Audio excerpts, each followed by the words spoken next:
Oi, turma, continuamos aqui com a aula de zoonoses, classificação das zoonoses. A primeira aula sobre a classificação segundo o sentido de transmissão já foi feita, então é uma aula anterior a esta. Então, antes que comece a assistir essa aula sem ver o conteúdo anterior, assista primeiro a aula anterior e depois esta, para que você tenha um melhor entendimento. Agora vamos estudar a classificação das zoonoses segundo o ciclo do agente etiológico. A primeira zoonose estudada vai ser zoonose direta. Zoonose direta é quando um animal da mesma espécie, né? Por exemplo, um cachorro que tem raiva, ele vai e através de mordedura, arranhadura, lambedura de um ferimento de um outro animal da mesma espécie, ou seja, um outro cachorro. Ele vai e morde esse cachorro. Aí ele estava com raiva, ele vai então transmitir essa raiva para o cachorro que ele mordeu. Esse cachorro que foi mordido vai morder outro cachorro, ou seja, da mesma espécie, vertebrado.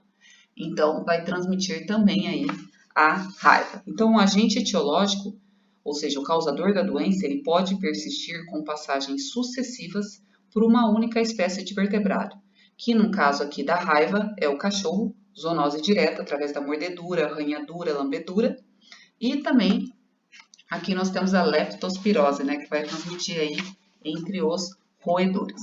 Ciclozoonose é quando o agente etiológico necessita obrigatoriamente passar por duas espécies diferentes de vertebrados para que seu ciclo se complete. Temos um exemplo da teníase cisticercose, que é o caso do ser humano e do boi, ou da vaca, né? Então, ser humano, boi ou vaca. Ou seja, duas espécies diferentes de vertebrado. E aqui, desse outro lado, nós temos a equinococose e datidose. E aí nós vamos ter um cachorro e uma ovelha, ou seja, são também duas espécies diferentes de vertebrados. Então, tem que ter duas espécies diferentes de vertebrados para ser ciclozoonose. Então, aqui, a teníase cisticercose, elas são causadas pelo mesmo tipo de parasita. Então, o ser humano aqui, nesse caso aqui, essa moça, né, parasitada, ela vai liberar proglotes grávidos. O que são proglotes? Seria a finalização da tênia, que seria aqui, olha, a tênia, aqui. Aqui nós temos a cabeça dela, e aqui para o final nós vamos ter as proglotes. As proglotes é onde dentro dela existem a gônada masculina e feminina, ou seja, a tênia ela é hermafrodita, e aí ela vai se autofecundar e vai formar com isso os ovos, né? Os ovos. Então, nos proglotes é que vão ser junto aqui com essa moça, essas proglotes, junto com as fezes, né? Nessa moça com as fezes, e vai eliminar lá o ambiente, né? Cada proglote pode conter entre 30 e 80 mil ovos. Depois de algum tempo no solo, as proglotes liberam os ovos e os bovinos ou suínos, eles vão contaminar-se com esse verme, né, ao ingerir alimentos com os ovos do platelminto. Então, vai ser eliminado esses ovos lá na grama, né? Aí o animal vai e come essa grama junto com esses ovos desse platelminto. No intestino do porco ou do boi, o ovo eclode, ele vai explodir, liberando um embrião. Estes embriões perfuram a parede intestinal do animal e migram para os músculos e fígados dos hospedeiros intermediários. Então, ele vai para os músculos e fígados. Nestes órgãos, os embriões formam os cisticercos, que são larvas, que formam pequenos cistos brancos, parecidos com milho de canjica, e tem o nome popular de pipoquinhas. Então, aqui nós temos os cisticercos. Então, os cisticercos eles podem ser vistos a olho nu em meio à carne. Quando o ser humano se alimenta de carne suína ou bovina mal cozida ou crua, contendo cisticerco, a proteção da larva é digerida e liberando um escólex. O escólex seria a cabeça aqui da tênia, ó. Aqui, né? O início da tênia. Continuando.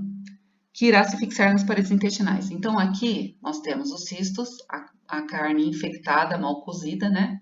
Crua, né?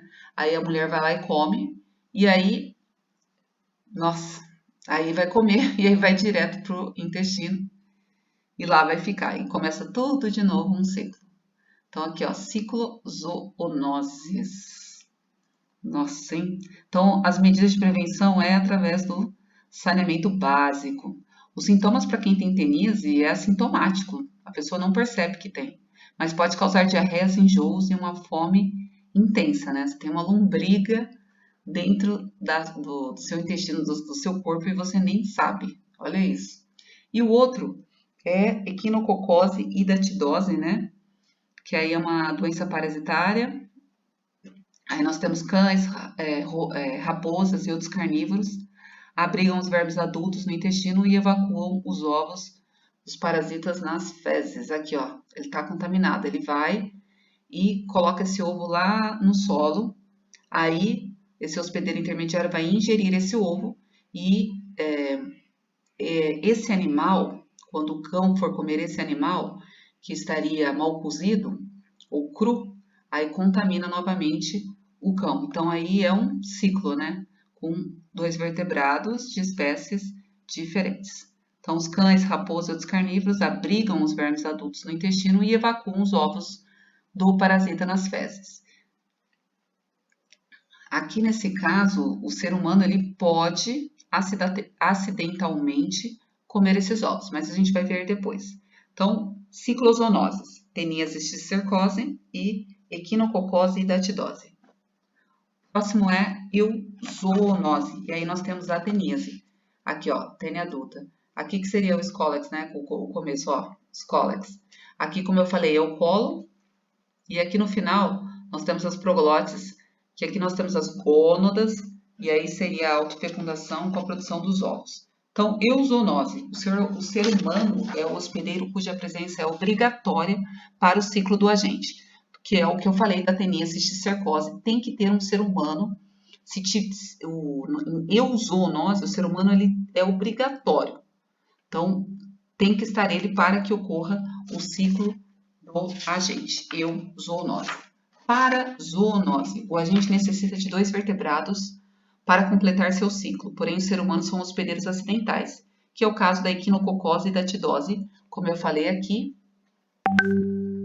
O ser humano, sem querer, não tem nada a ver com esse ciclo, mas ele vem e também acaba se alimentando desse ovo. Então aí nós estamos falando de uma parazoonose, porque o ser humano é um hospedeiro acidental.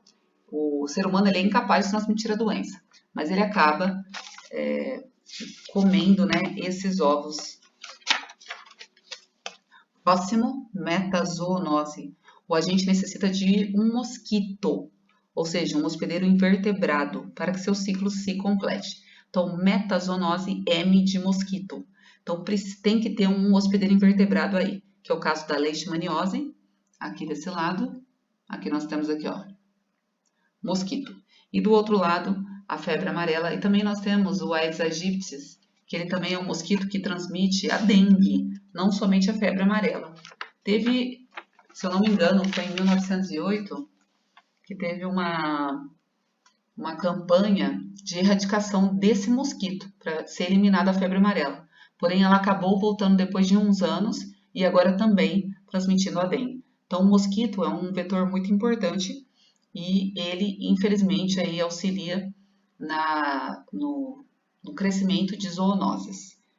E depois nós temos, para finalizar, a saprozoonose.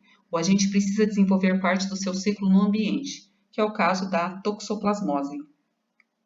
Toxoplasmose, como já foi falado, né, do gato, né, contaminado, ele vai eliminar as fezes. Então, o parasita ele passa para as fezes do gato contaminado, para o meio ambiente e depois, né, para o homem. Então, o meio ambiente aí ele é importante para o ciclo, né, dessa doença. E profilaxia. Então, aqui são todas as doenças que já foram faladas. Profilaxias das zoonoses. Então, caso souber de uma zoonose, de uma doença, tem que ocorrer o diagnóstico precoce e notificação. Notificar lá que teve aquela doença. Isolamento e um tratamento rápido, né? O controle e isolamento do doente, que é nesse caso aqui o coronavírus, né?